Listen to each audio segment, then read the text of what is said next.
গাজায় মানবিক বিপর্যয় এখন চরমে। ক্ষুধার তাড়নায় থাকা শিশুদের গোনা যাচ্ছে হার। শুধু শিশুরাই নয়, অনাহারে দিন পার করছে প্রাপ্তবয়স্করাও। এই দুর্দশা যেন পৃথিবীর ইতিহাসে সকল নির্যাতন ও বঞ্চনাকেও ম্লান করে দিয়েছে। বিশ্বের উন্নত দেশগুলোতে প্রতিদিন প্রচুর পরিমাণে খাবার অপচয় হলেও এক টুকরো রুটির জন্য গাজায় জীবন বাজি রাখছে কেউ কেউ। জাতিসংঘের বিশ্ব খাদ্য কর্মসূচি WFP এর তথ্যমতে গাজায় প্রতি ৩ জনের একজন দিনের পর দিন না খেয়ে থাকছে। সংস্থাটি জানিয়েছে, পুষ্টিহীনতার মাত্রা ভয়ঙ্করভাবে বৃদ্ধি পেয়েছে। প্রায় ৯০,০০০ নারী ও শিশুর জরুরি চিকিৎসা সেবার প্রয়োজন রয়েছে। চলতি সপ্তাহেই গাজায় দুর্ভিক্ষের আশঙ্কা আরও প্রকট হয়ে ওঠে।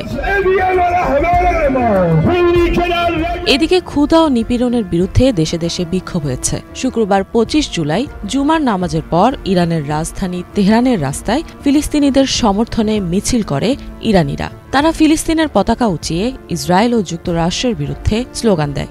অনেক বিক্ষোভকারী আরব ও মুসলিম দেশগুলোর গাজার জনগণের প্রতি নির্লিপ্ত অবস্থানের সমালোচনা করেন এবং তাদের সহায়তা না করার জন্য উদ্বেগ প্রকাশ করেন। চিলির সান্তিয়াগো শহরে প্রায় ১০০টি গাড়ির একটি মিছিল বের হয়। মিছিলে অংশগ্রহণকারীরা ফিলিস্তিনের জাতীয় পতাকা প্রদর্শন করেন। তারা ইসরায়েলকে গণহত্যাকারী বলে অভিহিত করে চিলি সরকারকে ইসরায়েলের সঙ্গে কূটনৈতিক সম্পর্ক ছিন্ন করার আহ্বান জানান। প্রো প্যালেস্টাইন বিক্ষোভকারীরা লন্ডনের ডাইনিং স্ট্রিটে খাবারের হাড়ি নিয়ে জড়ো হয়ে প্রতিবাদ জানিয়েছেন। তারা গাজায় খাদ্য সংগ্রহের অপেক্ষায় থাকা ১,০০০-এরও বেশি ফিলিস্তিনিকে গুলি করে হত্যা করার নিন্দা জানান। লেবাননের সাইদা শহরে বিক্ষোভকারীরা রাস্তায় নেমে এসে গাজায় দুর্ভিক্ষে আক্রান্ত ফিলিস্তিনিদের প্রতি সংহতি প্রকাশ করেন। একই সঙ্গে তারা ফিলিস্তিনি পতাকা হাতে যুদ্ধ বন্ধের দাবি জানান। আন্তর্জাতিক মানবিক সহায়তা সংস্থাগুলোর তথ্য অনুযায়ী যুদ্ধের কারণে গাজায় প্রায় ২২ লাখ মানুষ তীব্র খাদ্য সংকটে ভুগছেন। গত মার্চ মাসে ইসরায়েল সব ধরনের রসদ সরবরাহ বন্ধ করে দিলে এই সংকট চরমে পৌঁছে। পরে মে মাসে কিছু পরিমাণের সরবরাহ চালু হলেও তা কঠোর নিয়ন্ত্রণের আওতায় রাখা হয়। ইসরায়েলের শাখনিন শহরের রাস্তায় বিক্ষোভে অংশ নেন আরব বংশোদ্ভূত বহু মানুষেরা। তারা গাজায় দুর্ভিক্ষে ভোগা ফিলিস্তিনিদের প্রতি সমর্থন জানিয়ে প্রতিবাদ করেছেন।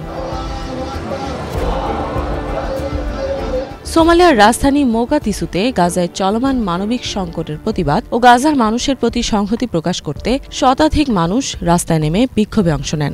বিক্ষোভকারীরা আল্লাহু আকবার ধ্বনি দিয়ে ব্যানার হাতে মিছিল করেছেন, যেখানে লেখা ছিল, আমরা গাজার ভাইদের পাশে আছি। এক বিবৃতিতে ১১১টি আন্তর্জাতিক সংস্থা জানিয়েছে, গাজা বর্তমানে ভয়াবহ দুর্ভিক্ষের কবলে পড়েছে। তারা জানায়, বিপুল পরিমাণ খাদ্য, বিশুদ্ধ পানি ও ওষুধ গাজার সীমান্তে আটকে আছে। সেগুলো ভেতরে পাঠানোর অনুমতি দেওয়া হচ্ছে না এবং সাহায্যকারীরাও সেখানে পৌঁছতে পারছে না। ইফাত জাহান, বাংলা ভিশন।